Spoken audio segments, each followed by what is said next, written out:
आखिरी बार जब बात की थी यानी आखिरी एपिसोड में, तो हम बात कर रहे थे सेंट्रल एडमिनिस्ट्रेटिव ट्रिब्यूनल के चेयरपर्सन की जो चिट्ठी हमारे जम्मू कश्मीर हाई कोर्ट के ऑनरेबल चीफ जस्टिस की चिट्ठी के जवाब में जो उन्होंने एक एक्सप्लेनेशन या रिबटल जारी किया था। उसके बाद बहुत सारी इंपॉर्टेंट डेवलपमेंट्स होगी, लेकिन कुछ अनअवॉइडेबल सर्कमस्टांसेस यानी अनिवार्य परिस्थितियों की वजह से मैं दोबारा आपके सामने आ नहीं सका। मुझे इस बात का एहसास है पूरी तरह से कि ऐसी कोई भी डेवलपमेंट नहीं होती जो मेरे किसी ब्लॉग की या राइटिंग की मोहताज हो। चीज़ें तो सारी अपने वक्त पे हो जाती हैं, आपके सामने उनका तज्जिया भी आता है, आप खुद भी उनका तज्जिया करते हैं, एनालाइज करते हैं, चीज़ों को एक्सेप्ट करते हैं, चीज़ों के बारे में रिएक्ट करते हैं। लेकिन जब मैं वापस आ जाता हूँ एक लंबे वक्फे के बाद, तो थोड़ी सारी एक डिफ़िकल्टी होती है कि कन्वर्सेशन रिज्यूम करने से पहले जो बीच में सारी डेवलपमेंट्स हैं उनको रीकैप कर लिया जाए, ताकि फिर आप मुसलसल आगे से बात कर सकें। मेरा नाम ज़फ़र चौधरी है। दो इम्पॉर्टेंट डेवलपमेंट्स मेरे नज़रिए से इस दौरान हुई,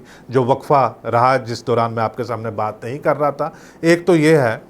कि उसी जो सेंट्रल एडमिनिस्ट्रेटिव ट्रिब्यूनल के सिलसिले में हाई कोर्ट में एक पब्लिक इंटरेस्ट लिटिगेशन चल रही थी, जहां पे गवर्नमेंट ने आके कहा है कि बेंचेस जो सेंट्रल एडमिनिस्ट्रेटिव ट्रिब्यूनल की बनेगी यहाँ पे, और गवर्नमेंट के साथ हम राब्ता में हैं कि वो हमें कुछ बिल्डिंग प्रीमाइसेस फैसिलिटीज़ दे दें ताकि बेंच हम इस्टेब्लिश कर दें। एग्जैक्टली वही बात गवर्नमेंट ने कोर्ट में आकर कही है जो चीफ जस्टिस साहिबा के लेटर में जो उन्होंने ऑब्जेक्ट की थी कि आपको इसके बारे में बात करने की ज़रूरत नहीं। एग्जैक्टली वही बात गवर्नमेंट ने आकर कोर्ट में कही है, उसका एतराफ़ किया है, वादा किया है, जिसके लिए वो पब्लिक में सबको मना करते फिरते हैं कि आपको बात करने की ज़रूरत नहीं, इसके बारे में हम खुद देख लेंगे। लोगों की सहूलियत के लिए, बेहतरी के लिए गवर्नमेंट अगर कदम खुद ही उठा ले और चाहे कि लोग उसके बारे में बात ना करें, तो गवर्नमेंट का इस लिहाज से भी बहुत बहुत शुक्रिया। दूसरी इंपॉर्टेंट डेवलपमेंट है जो डोमिसाइल लॉ के मुताबिक, ये 5 अगस्त 2019 की डेवलपमेंट आपको याद ही होगी। डोमिसाइल लॉ जो है वो रेजिडेंटशिप के जो पैटर्न है उसको तब्दील करता है। 5 अगस्त 2019 को तो सिर्फ एक जो रिजॉल्व है वो बताया गया था, रूल्स आने, तरीकाकार क्या होगा वो बाकी था। लेकिन उससे कई साल पहले, कई दहाइयाँ पहले ये एक डिस्कशन तो चल रही थी कि ये तब्दील होना चाहिए। 31 मार्च को इन्होंने डोमिसाइल की कैटेगरी या किस तरह से होगा वो बताया था। उसके बाद कुछ थोड़ी सारी नाराज़गियाँ लोगों की हुई, 48 घंटे के अंदर इन्होंने तब्दील किया। अब उसकी जो रूल्स हैं कि आप सर्टिफिकेट हासिल किस तरह से करेंगे वो आ गए हैं सामने। और अगर हम ये कहें कि डोमिसाइल के नए रूल्स यानी जो चीज़ जो रेजिडेंटशिप को जम्मू कश्मीर के अंदर डिफ़ाइन करती है, वो कागज़ का टुकड़ा जो आपके हाथ में होगा, जिसको आप पेश करके कहीं किसी प्रोफेशनल कॉलेजेस में एडमिशन ले सकते हैं और गवर्नमेंट जॉब्स में आप अप्लाई कर सकते हैं, ये वो इम्पॉर्टेंट पेपर है जिसको पहले स्टेट सब्जेक्ट सर्टिफिकेट या परमानेंट रेजिडेंट सर्टिफिकेट कहा जाता था। इसके बारे में अगर हम ये कहें कि पूरे जम्मू कश्मीर की ओवरऑल ओपिनियन एक हमारे सामने है कि लोग इसको, कि उन लोगं का नज़रिया क्या है, वो इसको किस तरह से देखते हैं, तो मैं कहूँगा कि यकीनन हमारे पास ऐसी फीडबैक अवेलेबल नहीं है। उसकी बड़ी वजह यह है कि ये जो है ब्रांच आउट्स हैं, ये ऑफ शूट्स हैं 5 अगस्त 2019 की जो डेवलपमेंट्स हैं, वो डेवलपमेंट ही अपने आप में इतनी मैसिव है, इतनी बड़ी है कि उसके मुतल्लिक जितनी भी चीज़ें हैं उनको आराम से ये बताना कि इसका ये आस्पेक्ट मैंने एक्सेप्ट किया है, ये आस्पेक्ट जो है ये एक्सेप्टेबल नहीं है, वो बहुत आसानी से नहीं पता चलता। वो आहिस्ता आहिस्ता करके उसको रिवील किया जा रहा है, आहिस्ता आहिस्ता करके वो हमारे सामने आता है, लोग अपने रिएक्शन रखते हैं। ओवरऑल जो एक इन्फॉर्म्ड रिएक्शन है, जैसे मैंने कहा कि पूरी रियासत से हमारे सामने नहीं है, लेकिन पिछले 2 दिन से या 3 दिन से जिस तरह से डेवलपमेंट्स आ रही हैं मीडिया के एतबार से, सोशल मीडिया के एतबार से, उसमें एक परसेप्शन पब्लिक में इस तरह से डेवलप हो रहा है कि ये कुछ ऐसी चीज़ है जो सिर्फ कश्मीरी पंडित जो भाई बहनें हैं हमारे, उनको फैसिलिटेट करने के लिए ये सारी चीज़ उनके कॉन्टेक्स्ट में जो ईज़ की हैं इन्होंने तरीक़ाकार सर्टिफिकेट को हासिल करने का, ऐसी बात भी नहीं है। असल में कश्मीरी पंडित एक बड़ी वाइब्रेंट, एक इंटेलेक्चुअल कम्युनिटी है, वो चीज़ों को लेकर रिएक्ट करते हैं, अपनी ओपिनियन लोगों के सामने रखते हैं। इसलिए जो पब्लिक में ज़्यादा ओपिनियन है वो कश्मीरी पंडित कम्युनिटी की तरफ से आ रही है, बाकी कम्युनिटीज़ की तरफ से ज़्यादा नहीं आ रही है। और आप देखेंगे राजभवन की तरफ जो गाड़ियों के काफ़िले जा रहे हैं, जिनमें कुछ former chief secretaries, farmer DGPs, farmer legislators, बहुत सारी पॉलिटिकल पार्टीज़ के साथ एसोसिएटेड लोग, डिफरेंट ऑर्गेनाइजेशंस और डिफरेंट पॉलिटिकल पार्टी से, यानी अगर आप एनसी से, पीडीपी से, बीजेपी से, किसी भी पार्टी से आप बिलोंग करते हो, कटिंग अक्रॉस लोग राजभवन की तरफ जा रहे हैं और इज़्ज़त माब जो लेफ्टिनेंट गवर्नर साहब हैं उनका शुक्रिया अदा कर रहे हैं कि आपने ये बहुत बड़ी ज़बरदस्त पॉलिसी आपने लाई है और इससे सहूलियत हासिल हो रही है। जो लोग पहले जिनको स्टेट सब्जेक्ट भी हासिल नहीं हो पा रहा था वो अब स्टेट सब्जेक्ट भी हासिल करेंगे। दूसरी कम्युनिटीज़ हैं जैसे वाल्मीकिज़ की कम्युनिटी है, वेस्ट पाकिस्तानी रिफ्यूजीज़ की कम्युनिटी है। ये जो एक प्रॉब्लम थी इन लोगों के साथ कि ये यहाँ पे एक रेजिडेंटशिप सर्टिफिकेट हासिल, बहुत सारे जो डिफरेंट कैटेगरीज ऑफ पीपल ये हासिल नहीं कर पा रहे थे, वो तो चीज़ एड्रेस हुई है। लेकिन क्या डोमिसाइल लॉ सिर्फ इन्हीं चीज़ों के मुतल्लिक है? ऐसा नहीं है, इसके बहुत बड़े वाइडर रिपरकशन हैं। दो चीज़ें उसमें मैं इम्पॉर्टेंट जो सामने रखना चाहूँगा कि एक तो ये है कि जो नई इन्होंने पेश किया है कि आपको जो स्टेट सब्जेक्ट सर्टिफिकेट के बदले आपको डोमिसाइल सर्टिफिकेट लेना पड़ेगा। एक तरफ जो मुल्क की लीडरशिप है, बहुत सारे लोग हैं वो जम्मू कश्मीर के लोगों के तई अपना प्यार, मोहब्बत और इज़्ज़त उसको बार बार रिएट्रेट करते हैं और ख़ास करके अगस्त 5, 2019 के डेवलपमेंट के कॉन्टेक्स्ट में, बैकग्राउंड में बार बार इस बात को वो बताते हैं कि देखिए कि जो बाकी सारे प्रोपेगेंडे हैं वो किस तरह से डिफीट हो गए। इन लोगों ने कितने संयम के साथ और कितनी एक जो दूरअंदेशी के साथ सारे फैसलों को लोगों ने एक्सेप्ट किया। कहीं पे कोई स्टोन पेल्टिंग नहीं हुई, कहीं पे कोई नारेबाजी नहीं हुई, कहीं पे किसी किस्म का कोई प्रोटेस्ट नहीं हुआ, डेमोन्स्ट्रेशन नहीं हुआ। अगर ये सारी बातें हुई तो 1,30,00,000 लोगों को आप वापस लाइन में क्यों खड़े कर रहे हो कि वो स्टेट सब्जेक्ट अपना सर्टिफिकेट वापस सरेंडर करें या स्टेट सब्जेक्ट सर्टिफिकेट देकर डोमिसाइल सर्टिफिकेट हासिल करें? अगर आप हिस्टोरिकली जम्मू कश्मीर का हिस्सा हो, आपको स्टेट सब्जेक्ट सर्टिफिकेट मिला है, उसी को क्यों ना डोमिसाइल सर्टिफिकेट के तौर के ऊपर इस्तेमाल किया जाए। उन सारे लोगों को जिन्होंने सारी चीज़ें एक्सेप्ट की हैं, जिन्होंने सारी चीज़ों में कॉपरेट किया है, उन सबको वापस लाइन में क्यों खड़ा किया जा रहा है? ये एक मामला है इसमें। और दूसरा ये है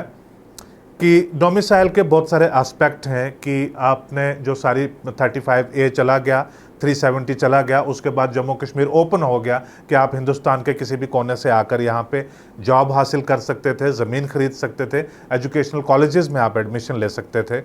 तो अब क्या है कि ज़मीन के बारे में अभी साइलेंट है, उसमें कोई क्लैरिफिकेशन नहीं है। जॉब्स के बारे में ये इंश्योर कर दिया है कि जम्मू कश्मीर के जो एग्जिस्टिंग रेजिडेंट और जो नई कैटेगरी ऑफ डोमिसाइल है सिर्फ वही जॉब्स हासिल कर पाएंगे, बाकी मुल्क भर से लोग आकर जॉब्स नहीं हासिल करेंगे। अब तीसरी और सबसे इम्पॉर्टेंट चीज़, इसमें एक वसी एम्बिग्विटी जो है वो अभी खुली छोड़ दी हुई है, वो है एजुकेशनल इंस्टीट्यूशंस में, ख़ास करके प्रोफेशनल इंस्टीट्यूशंस में। आपको MBBS में, आपको इंजीनियरिंग में, आपको किसी और इंस्टीट्यूशन में जहाँ पे जम्मू कश्मीर के जो इदारे हैं, इंस्टीट्यूशन है, उसमें अगर आपको एडमिशन लेनी है तो उसमें रिजर्वेशन के तरीक़ेकार क्या होंगे। जब एक नई कैटेगरी ऑफ रेजिडेंट्स उसमें इन्वॉल्व हो जाते हैं तो क्या आप जो रिजर्वेशन के पैटर्न्स हैं वो सारे तब्दील करेंगे? ये सवाल पूरी तरह से खुला छोड़ दिया गया है।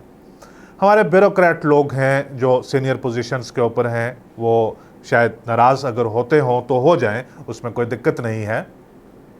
वो बार बार आकर बताते हैं कि आज एक हिस्टोरिक फैसला आ गया, ये बहुत एक हिस्टोरिक जो इम्बैलेंस है उसको एड्रेस करता है, ये बहुत बड़ी चीज़ आ गई। क्या हिस्टोरिक फैसला आ गया? आप इस वक्त कोरोना की वजह से, कोविड रिस्ट्रिक्शंस की वजह से सब कुछ बंद पड़ा हुआ। अगर बंद ना पड़ा होता तो इस वक्त कॉलेजेस के सामने, यूनिवर्सिटीज़ के सामने एडमिशन्स का एक नया सिलसिला शुरू हुआ होता। बच्चे एडमिशन्स के लिए हज़ारों नहीं बल्कि लाखों की तादाद में, एडमिशन होती हज़ारों की लेकिन कम्पीट करने के लिए लाखों आते। वो लाखों आज यूनिवर्सिटीज़ के सामने लाइनें लगाकर खड़े हुए होते या तहसीलदारों के दफ्तर के सामने अपना स्टेट सब्जेक्ट देकर और वहाँ से डोमिसाइल सर्टिफिकेट हासिल करने के लिए। आप किस बिना के ऊपर, किस चीज़ों के ऊपर आप पॉलिटिशियंस की तरह आप स्टेटमेंट देना शुरू कर देते हो? ब्यूरोक्रेट्स को ये बात याद रखनी चाहिए कि स्पेशल सर्कमस्टांसिस में, पेक्यूलर सर्कमस्टांसिस में, जिसके बैकग्राउंड में जो है सिक्योरिटी इश्यूज जो हैं वो सारे और कंसर्न्स को जो है ओवरराइड करते हैं, उनके कॉन्टेक्स्ट में एक स्पेशल सिचुएशन में जम्मू कश्मीर की प्रेजेंट जो एडमिनिस्ट्रेटिव जो सेटअप है, जो स्ट्रक्चर है, वो ऐसा है जहाँ पे ब्यूरोक्रेट्स के हाथ में सारी पावर है, डिसीजन मेकिंग अथॉरिटी है। ये इंडिया का जो कॉन्स्टिट्यूशन है उसके अल्ट्रा वायर्स है। इंडिया का कॉन्स्टिट्यूशन हमेशा के लिए ये सिस्टम, ये प्रोविजन प्रोवाइड नहीं करता है कि ब्यूरोक्रेसी हिंदुस्तान के किसी कोने में सिस्टम्स को रन करना शुरू कर दे।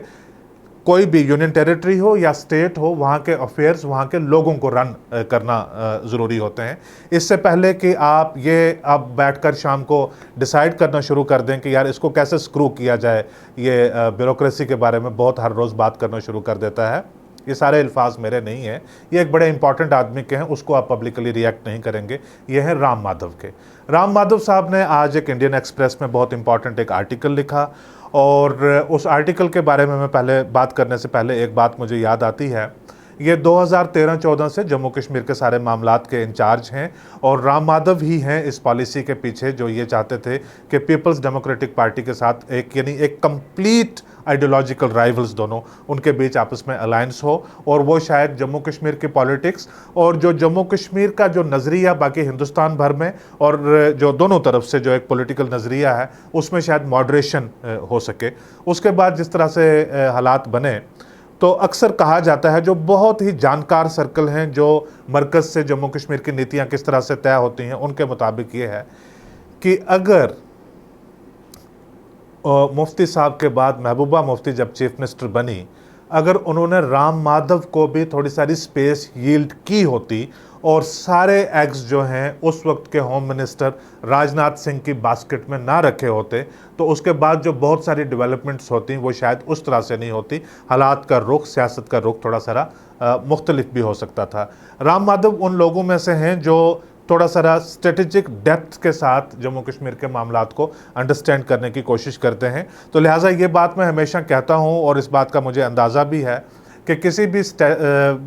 पॉलिटिकल सेटअप में, सिस्टम में या आइडियोलॉजिकल फ्रेमवर्क में भी बहुत सारे फ़िरके होते हैं। अब राम माधव एक बात कह रहे हैं, उसका मतलब ज़रूरी नहीं कि जिन्होंने ये फैसले लेने हैं तो वो भी उसी डायरेक्शन में कहेंगे। बहुत लंबी चौड़ी बात इन्होंने कही है, लगभग जिस तर्ज के ऊपर मैं बात कर रहा था उनको टच किया है कि जम्मू कश्मीर के लोगों ने बहुत सारी चीज़ों में साथ दिया है। एक चीज़ उन्होंने कही है कि ये जो डोमिसाइल लॉज ये जो आ गए हैं, ये अपने आप में जो एक कंक्लूजन के ऊपर ले जाते हैं उस प्रोसेस को जो इनिशिएट हुआ था 5 अगस्त 2019 को। इसमें शायद मैं थोड़ा सा डिफ़र करना चाहूँगा कि डोमिसाइल लॉज को, ये डिबेट मेरे नज़रिए से अभी ओपन है कि ये अपने आप में एंड है या जस्ट एक मीन्स टू एंड है, यानी अब किस डायरेक्शन में हम जाते हैं उसको अभी देखा जाना बाकी है। वो कंक्लूड करते हैं, जो अगर हमारे ब्यूरोक्रेट जो दोस्त हैं वो अगर नाराज़ ना हो जाएं कि मैंने पर्सनली कुछ कह दिया, वो कंक्लूड करते हैं कि ये कोई सिस्टम नहीं है कि ये जो प्रोवर्बियल ब्यूरोक्रेटिक जो स्टील फ्रेम है कि ये रन कर देना शुरू कर दें लोगों के अफेयर्स को। अगर जम्मू कश्मीर के हम दुनिया के सामने ये बात रख रहे हैं कि हालात बदले हैं, अगर हम दुनिया के सामने ये बात रख रहे हैं कि जम्मू कश्मीर एक इंटीग्रल पार्ट है इंडिया का, अगर हम ये दुनिया के सामने एक बात रख रहे हैं कि जम्मू कश्मीर के जो हिस्टोरिकल इश्यूज़ थे उनको एड्रेस करने के लिए हमने बड़े कॉन्स्टिट्यूशनल इकदाम लिए अगस्त 2019 में, तो सबसे बड़ा एविडेंस जो हमें दुनिया के सामने रखने की ज़रूरत है वो ये है कि ये देख लीजिए जम्मू कश्मीर के जो अपने लोग हैं वही अपने अफेयर्स को खुद रन कर रहे हैं, यानी पॉलिटिकल इंस्टीट्यूशंस, पॉलिटिकल एक्टिविटीज़ यहाँ पर रिस्टोर हों, पॉलिटिकल इंस्टीट्यूशंस यहाँ पे रीबिल्ड हों और लोग अपने अफेयर्स को खुद डिटरमिन करें, खुद उनको रन करें। डोमिसाइल लॉज और भी बहुत सारी ऐसी चीज़ें होंगी जिनके ऊपर शायद लोगों को ताफ़ज़ात होंगे, जिनके ऊपर हो सकता है कुछ लोगों को एतराज़ हो, लेकिन कंसेंसस हो कि यही चीज़ हमें चाहिए, तो सबसे बेहतरीन है। हम कौन होते हैं उसको क्रिटिसाइज़ करने वाले? बहुत सारे पॉलिटिकल लीडर्स ने भी कहा है पिछले 2-3 महीनों के अंदर अंदर कि ये जो पॉलिसीज़ हैं इन एब्सेंस ऑफ लेजिस्लेचर जिस तरह से आ रही हैं, ज़्यादा बेहतर यही रहेगा कि अगर आप ट्रस्ट करते हैं, अगर आप यकीन करते हैं जम्मू कश्मीर के लोगों के ऊपर, तो आप पॉलिटिकल एक्टिविटी रिस्टोर कीजिए, पॉलिटिकल इंस्टीट्यूशंस को रिस्टोर कीजिए और मिलकर सारे कानून उसी तरह से बन जाएंगे। और आपने देखा है पिछले 70 साल में भी कि मरकज़ की तबीयत से जिस तरह से जम्मू कश्मीर के कानून तब्दील होने चाहिए, वो टाइम टू टाइम जितने भी तब्दील हुए हैं वो जम्मू कश्मीर की लेजिस्लेचर के थ्रू, जम्मू कश्मीर की एग्जीक्यूटिव के थ्रू, कैबिनेट के थ्रू मिलकर वो सारी चीज़ें हुई हैं। तो लिहाजा मैं रिएट्रेट करूँगा ब्यूरोक्रेट्स को कि ये जो प्रेजेंट सिचुएशन इस वक्त चल रही है, इसमें आप अपनी imaginative creative support with dignity और सेल्फ रिस्पेक्ट आप सपोर्ट दो। आप ये मत लेकर चलो कि ये जो सारी सिचुएशन है ये आपके कंट्रोल में है और आप इसको ये इस किस्म का मिजाज जो है वो आप मत डेवलप करो, वो आप मत बिल्ड करो। जो लोग रिटायरमेंट के बहुत नज़दीक हैं, जिनको पब्लिक सर्विस कमीशन का मेंबर बनना है या किसी और स्टेचुटरी बॉडी में जाना है या सेंटर में किसी इदारे में जाना है, वो अगर ऐसा करना चाहें तो आखिरी सालों में कर सकते हैं। लेकिन जो मिडल और जो यंग ब्यूरोक्रेसी के जो सिस्टम में लोग हैं, वो मेरे ख्याल से वही जो ब्यूरोक्रेटिक रिक्वायरमेंट की चीज़ें होती हैं, अगर उसी तरह से अपनी इंटीग्रिटी को बनाकर रखेंगे और पॉलिटिकल रोल्स नहीं अडॉप्ट करेंगे, वो उनके करियर के लिए भी, और जो कॉन्स्टिट्यूशन जिस तरह से कमिट करता है, प्रॉमिस करता है हम सबके साथ, उन प्रिंसिपल्स को भी अपहोल्ड करने के लिए वो बेहतर रहेगा। आज का एपिसोड देखने के लिए आपका हमेशा की तरह बहुत शुक्रिया।